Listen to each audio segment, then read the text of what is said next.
Here's another view that's out there regarding most especially what's happened in Ferguson. It's from Rob. He says, police are not out shooting unarmed black choir boys. These people are putting themselves in a position to be shot by their own actions. Most of the time we learn they act aggressively toward police. We seem to conveniently never hear these facts.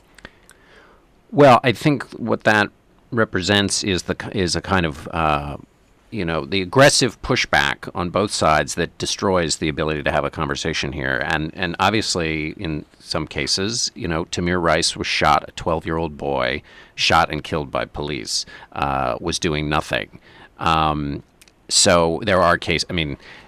So when everybody's in their corners, one person says they're not choir boys, the other person, you have these battle of anecdotes. I thought what was interesting about the Justice Department report is that on the one report about Ferguson, on the one hand, it was an exoneration of Officer Darren Wilson in a sense, but then also the Justice Department weighed in on the systemic racism in Ferguson. So the idea is you can have the facts of the case going one way and still have systemic racism, which is just an argument for the complexity of things and for the kind of patience and restraint required to have these conversations. The problem is when people are winging off shots at cops, nobody wants, rightly, to have any restraint. And when cops are shooting 12-year-olds that are doing nothing, no one wants to have restraint. And that is why this argument is so difficult to have. Discussion is so difficult to have.